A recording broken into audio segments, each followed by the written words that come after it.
আপনারা দেখছেন নিউজ বাংলা।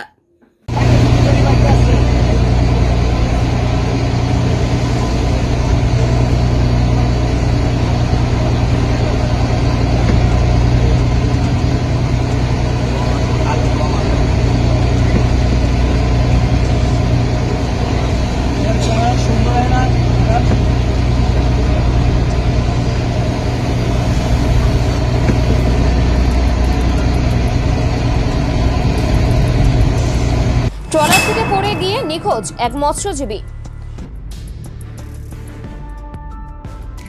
নদীর উত্তাল ঢেউয়ে ট্রলার থেকে পড়ে গিয়ে নিখোঁজ এক মৎস্যজীবী। স্থানীয় সূত্রে জানা যায়, নিখোঁজ ওই মৎস্যজীবীর নাম প্রদীপ চক্রবর্তী।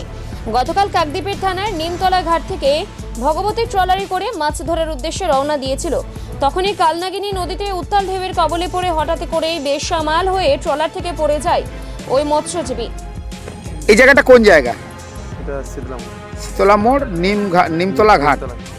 তো এই আর পার খেয়া দেন আপনি। কালকে কি দুর্ঘটনা ঘটলো, মানে গতকাল আর কি? ট্রলারে লোক, আমি লোকে দিনে বোটে গেছিল। আচ্ছা, বোটে তুলে দিয়ে ছেড়ে চলে এসেছি, ওরা হাত থেকে লোক পড়ে দিয়ে লোক পড়ে গেছে। আমি আবার বোট ঘুরে নিয়ে গেলাম, দেখতে পাচ্ছি। আর তোমার নৌকো নিয়ে আবার ঘুরতে গেলে তার জলের স্রোত ছিল? হ্যাঁ, জলের স্রোত ছিল, জোয়ার এসে। কখন ঘটেছিল এটা?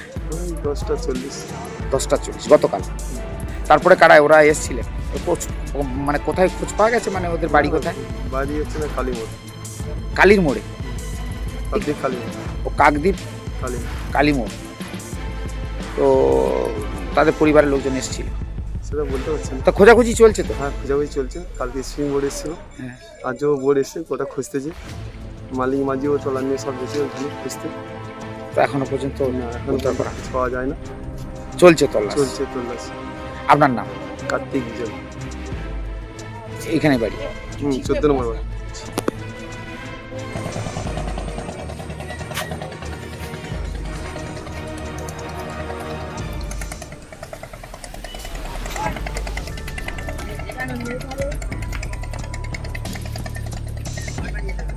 তড়িঘড়ি করে পাশে থাকা ট্রলার ও স্থানীয় মৎস্যজীবীরা তার খোঁজ করলে মুহূর্তের মধ্যেই তলিয়ে যায় ওই মৎস্যজীবী। স্থানীয় সূত্রে জানা যায়, ওই মৎস্যজীবীর বাড়ি কাকদ্বীপের লর্ড নাম্বার 8-এ কালীনগর এলাকায়। ইতিমধ্যে মৎস্যজীবীর খোঁজে স্থানীয় পুলিশ প্রশাসন ও NDRF এর কর্মীরা খোঁজ চালাচ্ছে।